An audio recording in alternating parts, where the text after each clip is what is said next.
Bitcoin's not even close to its all-time high or anything like that, and TRIAS has already, taken up a bunch of the gains that it made all last bull run, which, that sort of strength this early, I think, is super promising. So, hello everyone, and welcome back to another episode of WagmiTV. Super exciting one for you guys today. Of course, none of this is financial advice, so always remember to do your own research. But today we're going to be talking about one of the gems, all-time gems of last cycle. And, they're still around and they're still doing really well, doing a lot of interesting stuff. The token is TRIAS. So I'm going to pass it off to Sia to get into it. Absolutely. Thanks, Soy, for that introduction. Yeah, I'm excited to dive into this one. This is one that I've had as part of my bag since mid 2021. And so, I'm excited to kind of dive into a little bit of the chart and then also kind of talk about what the project is, why it has momentum going into 2024, and why it's likely a good buy for your next bull run bag. So let me dive in here to the chart really quickly. So we're coming off of a pretty big pump just in the last, I want to call it 2 weeks. And we basically had this kind of channel going for honestly almost a full year. Just basically kind of, moving between these two areas here and kind of riding up above the 200-day moving average. And so what kind of happened recently, just over the last few months, is we finally got up above the 200-day average, ranged up there for a while, dipped back below, but then sat on top again. And then on the 30th of November, we stood on top of that really convincingly. And then finally got a pump on some news with the new mainnet launch coming in early 2024, which is going to bring on a couple of new features that they've been waiting on for a couple of years now. But on top of that, obviously, we had the rotation of volume into Bitcoin, ETH, and a lot of the other big projects would kind of help trickle down to the altcoins as well. But what happened after this and what kind of sent it from this $6-ish, $7-ish price point up to kind of the next Fibonacci level was actually standing on top of what used to be a resistance from this kind of April 2022 timeframe, when we finally went back down to our all-time low. We had one more big resistance at that kind of $7 level. And then once it stood on top of that, obviously the rest is history. We're able to get another pump up above that. So just from 3 weeks ago, we've been able to get, a 2x off that. But I think there's still a lot more to come from the charting perspective.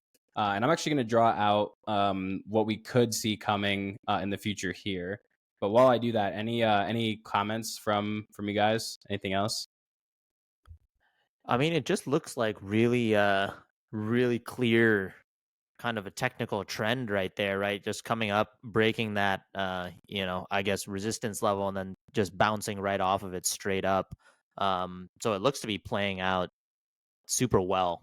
And the other thing kind of I find interesting is it's already, Bitcoin's not even close to its all-time high or anything like that, and TRIAS has already, taken up a bunch of the gains that it made all last bull run, which, that sort of strength this early, I think, is super promising. So, yeah, that's just my general takeaway.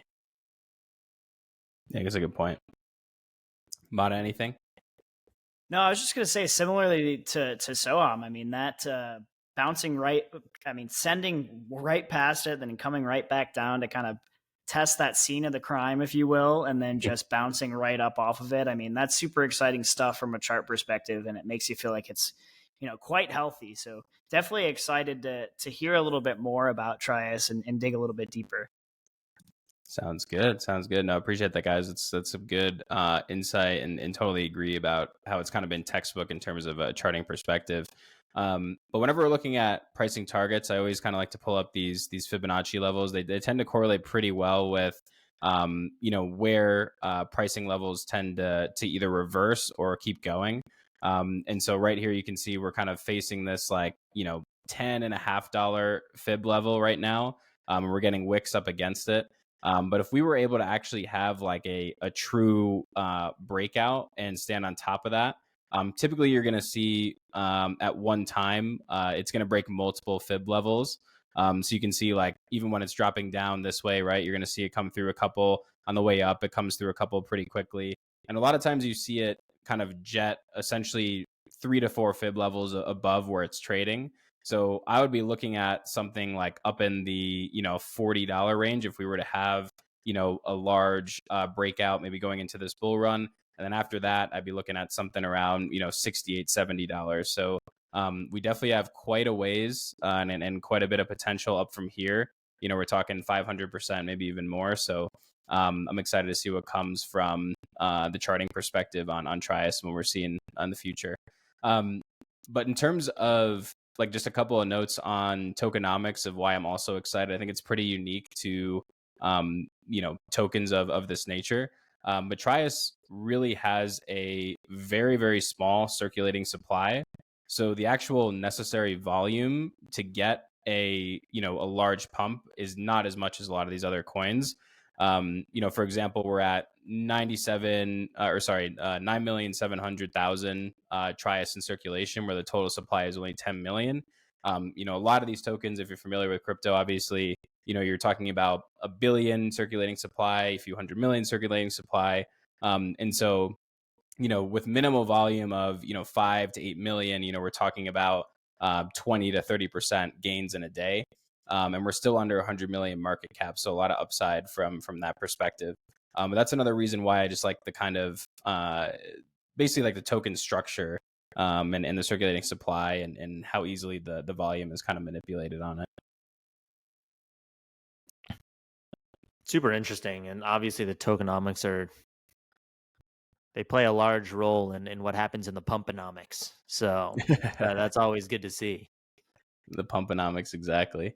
Yeah. So, and Sia, I can you take us through, have, the kind of some highlights that you think from the project itself? Yeah, absolutely. Absolutely. So, TRIAS is pretty unique where there aren't that many comparable projects. I would say Aptos is a pretty close one. There's a couple other smaller ones too, but not quite as small as TRIAS, but they're more like, um, decentralized application networks as opposed to TRIAS, where it's a decentralized software as a service. So it's actually providing services that companies can purchase and large scale enterprises have purchased, and they call themselves a layer -1. So what's unique about that is that you can actually build it as a base to any of the public blockchains. So ETH or any of these other layer 1, layer 2s. And so it's really, really easy to kind of mold into what you're looking to do. And it has a lot of different features that a lot of enterprises are looking at, from ERP to auditing to DevOps. A lot of these different kind of cloud computing, big data, Internet of Things type of technologies that all these enterprises are using. TRIAS is coming in and helping with that. And so in 2024, they have quite a few partnerships that they've announced. They're working really, really closely with Japan. They also are launching their new mainnet in 2024. And so that's supposed to bring enhanced staking. It's also going to involve some burning mechanisms too to the token, and then also allow for them to build additional services on top of their existing services. So there's just a couple of reasons why I'm bullish on it, and I've held it for quite some time. But it's pretty unique when it comes to the service that it offers and the kind of clientele that it caters to. And given how small it is, I think there's just outsized potential compared to other altcoins. 100%. That sounds super interesting. And the funny thing is, in bear markets, no matter how good the news is, it doesn't impact the price at all. Then, once things start heating up again, people start realizing, wow, these guys have actually been heads down building and grinding for the last few years. And, they didn't care about what the price was doing. They didn't care about where in the cycle they were. They were just working. And now you're kind of seeing the fruits of that, today, which is cool and a lot to be super excited about. Mata, what are your thoughts? No, I think we've covered a lot of the pieces, right? Tokenomics being, from a pump perspective, something that could really bode well for them in the bull market. I think when we think about decentralized anything, right? All of these are very new concepts. So decentralized SaaS, right? That's something that's new. It's something that'll likely start to get more and more headwinds and waves as it becomes more popular, right? So I'm definitely excited to see just how this space turns out, as well as how TRIAS kind of takes that space to the next level. I think, again, something that we always talk about with Web3 is user experience. So when we're comparing, SaaS to decentralized SaaS, there's always going to be pros and cons to that. So definitely curious where TRIAS comes out in all this, but I think it's a really cool space and an area that they could really bolster. Great points. Great points. Well, I think that does it for today. Appreciate you guys tuning in. Definitely comment, like, comment, subscribe if you guys got value, and we'd love to know also in the comments if you're holding TRIAS, if you're a fan of it, and where you're seeing it go in this bull run. But we'll be following it as well as other altcoins. And until the next one, WagMe.